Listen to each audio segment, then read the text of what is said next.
होश के नाखून लो। और इतने भी आप लोगों को जो है इंसाफ नजर नहीं आ रहा है। यही बयान तो बुश बीबी ने भी दिया था, मेरे बयान से आसमान गिर पड़ा। और अगर यही है तो ये गलती तो उधर भी हुई थी, और मैंने जो बयान दिया था इतना ही आसमान गिर पड़ा, और उस पे तो आपने दूसरी दफा निकाल दिया था, फिर वापस क्यों लिया था? मरवत साहब, अडियाला के बाहर कैंप लगाया जाता है तो आप उस कैंप का हिस्सा बनेंगे? मैं किसी कैंप का हिस्सा नहीं बनूंगा। खान साहब की रिहाई के लिए खान साहब मैं 3 माह तक अलग बाइकाट करता हूँ। इन्होंने 3 दफा मुझे निकाला है। क्यों निकाला है? बार बार इनसे पूछ रहा हूँ, बेतौकीरी की हद होती है। वो मेरी मार भूल गए, वो मेरा घर गिराना भूल गए, वो जो लाशें उठाई वो भूल गए, वो जो जख्म का है वो भूल गए, मेरे बच्चे नफसियाती मरीज हो गए, इनके अलले तलले उठाऊं अपना। अच्छा मरवत साहब ये बताएं कि परवेज खटक साहब जैसी मजबूत सियासी शख्सियत नून लीग में शामिल हो गई है केपी में, क्या आपको भी कोई ऑफर है नून लीग की तरफ से? वो नून लीग में तो शामिल नहीं हुआ है मेरे ख्याल में। हुकूमत में शामिल हुआ है, लेकिन ये है कि 13.5 छठाक की मजबूत शख्सियत अगर शामिल हो गई है तो मुबारक हो।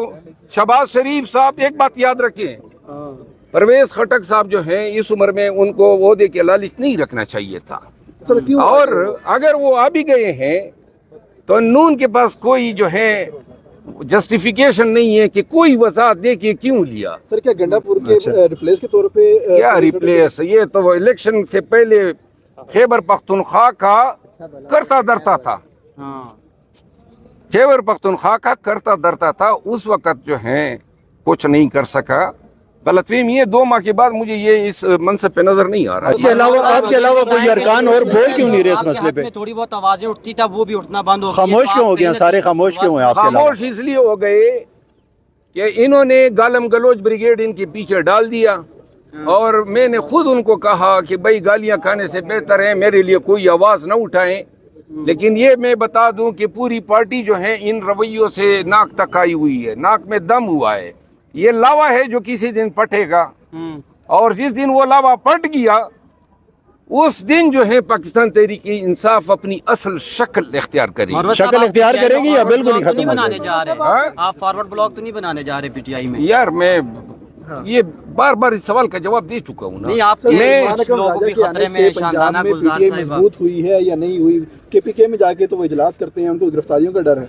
सलमान रकम राजा साहब के आने से पीटीआई इतनी मजबूत हुई है कि जिस तरह सर्दी में वो लिहाफ में बंदा देखता है ना कि हवा किधर से अंदर आ रही है, तो हवा तो लिहाफ की ये रोक नहीं सकता है। बात कर रहे एहतजाज की और इनकलाब की। पाकिस्तानियों गवाह रहो, ईद के बाद इस शख्स पे नजर रखो। इनकलाब तो छोड़िए, इस्लामाबाद के नजदीक भी नजर नहीं आएगा। आपका अगला टारगेट कौन है? कौन बोल रहे हैं? ये टिक्का सानी साहब हैं। टिक्का सानी साहब मेरा टारगेट नहीं है, मैं लोगों का टारगेट होता हूँ। और मैं अब इंशाल्लाह ताक ताक के निशाना मारूंगा हर एक पे जो मेरे खिलाफ जबान खोलेगा। मरवत साहब ये बताएं कि आप एक टिकटॉकर के साथ आपकी वीडियो आई काशिफ ज़मीर, उसने तो खान साहब पे बड़े संगीन इल्जामात लगाए थे, तो आप मुनासिब नहीं समझे उसके? ये मौलाना फजल रहमान साहब के साथ जो बैठे हुए थे, उसने मौलाना फजल रहमान साहब ने इमरान खान के बारे में क्या कहा था, तो लिहाजा ये तो नहीं हो सकता है ना कि किसी के साथ जाती मरासम मुबशर लुकमान के साथ इंटरव्यू पे मेरी ट्रोलिंग हुई। वो दिन गए जब मैं मसलियत के तहत बात करते हुए। आप अचानक मौलाना फजल रहमान साहब के खिलाफ क्यों हो गया? अचानक तो नहीं, मैं तो बहुत जमाने से। हाँ जी, मरवत साहब जुबैर अली खान के खिलाफ एक वो FIR की दरखास्त दी हुई है, मेरे ख्याल में वो भुगत रहा है। मरवत साहब आप जुबैर अली खान या वो इल्जामात साबित करेगा, वरना इंशाल्लाह औलाद के पीछे बिठा। मरवत साहब बताइएगा कि आपने कहा था कि जो परवेज खटक साहब है वो गन्ना तोड़ने की हैसियत नहीं रखते, पार्टी हमारी कहाँ तोड़ेंगे, वो आज हुकूमत का हिस्सा है, बढ़ के आपको पार्टी ने निकाल दिया है, क्या समझते हैं? नहीं, मैंने तो देखिए ना, परवेज खटक साहब जब करता धरते थे, इन्होंने भी मेरे खिलाफ FIR कराए KP में, मोहम्मद एजेंसी में इसने मेरे खिलाफ पर्चा किया, डी खान में पर्चे किए। ये सारे पर्चे मैंने PTI के लिए भुगते हैं। और जब मैं परवेज खटक साहब के साथ लड़ रहा था, मैं जब पीपल पार्टी के साथ लड़ रहा था, नून के साथ लड़ रहा था, अदालतों से लड़ रहा था, इदारों से लड़ रहा था, इलेक्शन कमीशन से लड़ रहा था, अपनी जात के लिए लड़ रहा था, पीटीआई के लिए लड़ रहा था, लेकिन जब वक्त आया तो बजाय इसके कि मुझे डिफेंड करते, अपनी मीडिया मेरे पीछे पड़ गई है। सर बोलने की कीमत होती है, अब आपने बोलने का फैसला किया है तो कीमत भी अदा करेंगे अब इसमें? कीमत गुलाम नबी अदा करेगा। इमरान रियाज का तो मुझे इल्म है कि वो हैं इट आउट, और मोहम्मद अली मिर्जा जो हैं वो मेरे ख्याल में नून लीग के साथ हमदर्दियां रखता है, बाकी उनके कवाइफ का मुझे इल्म नहीं है।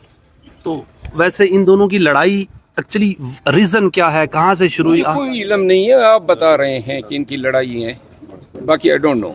मरवत साहब ये बताइएगा, इंजीनियर मिर्जा जो है वो रुकने का नाम नहीं ले रहे, कोई पाकिस्तान तहरीक इंसाफ का उनको रोकने वाला नहीं हाथ डाल रहा। इंजीनियर मिर्जा ने तबाही मचाई हुई है हर तरफ, क्या मैसेज रखते हैं? जानते हैं इंजीनियर मिर्जा है कौन? मैंने पीटीआई के लिए बहुत से लोगों को हाथ डाला था, बहुत सारे लोगों की दुर्गत बनाई थी, हजीमत बनाई थी, तज़हीक की थी, और इसका सिला मुझे ये मिला कि पीटीआई के यूट्यूबर ने मेरी तज़हीक उड़ानी शुरू कर दी, लिहाजा मैं अब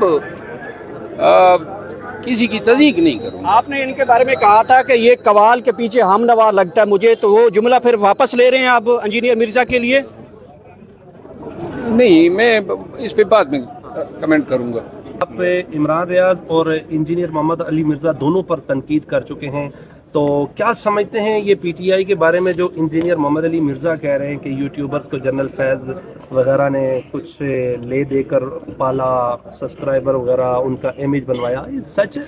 ये पीटीआई से वाबस्तागी का दावा करने वाली यूट्यूबर सारे जनरल फेस की पैदावार है। मरवत साहब ये बताइएगा कि इसका मतलब है इंजीनियर मोहम्मद अली, अगर आपकी जो है पार्टी में ईद से मतलब पहले आपकी सुलह हो जाती है, इमरान खान से मुलाकात हो जाती है, तो ईद के बाद जो प्लान होगा फिर आप प्रोटेस्ट में शामिल होंगे अगर पार्टी दोबारा? मैं 3 माह तक शामिल नहीं हूँगा, लेकिन अगर खान साहब के साथ सुलह होगी तो असूलों पे होगी। पहले मुझे जो है खान साहब को मैं वजाहत दूंगा कि मेरे साथ ये हुआ, और अगर खान साहब इसकी तलाफी करेंगे तो मैं एहतजाज में शिरकत करूंगा। अगर खान साहब कायल नहीं होते हैं तो मैं बाहरी ठीक हूँ। आप कैसी तलाफी चाहते हैं? खान साहब कैसे करें? देखिए, खान साहब मेरे साथ उन लोगों को सामने बिठाएं जो इनके कान भरते हैं, और तमाम इल्जामात जो हैं वो मेरे सामने एक एक करके लगाएं।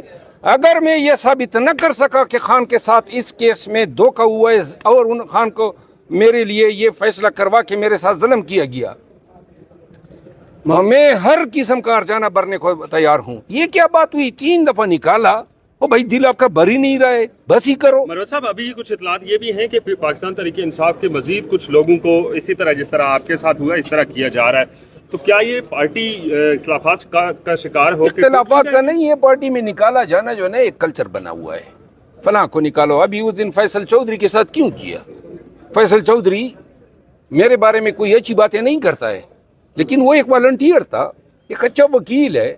आपने बेतौकीर करना है कि जनाब आप नहीं चाहिए प्रोफेशनल वकाला। मैं आपको बता दूं ना, 74 केसेस खान के हमने लड़े, मैं रिजल्ट देने को तैयार हूं कि उनमें से हर एक केस में हमने रिलीफ लिया है, और जहां पे हम मशवरा देते थे कि इस तरह करो, ये कानूनी स्ट्रेटेजी होनी चाहिए, कसदन उन स्ट्रेटेजी को नहीं अपनाया गया, और जिसका नतीजा आज खान जेल की शक्ल में वजह क्या हो सकती है मरवत साहब? कभी तफसील से बताऊंगा। अच्छा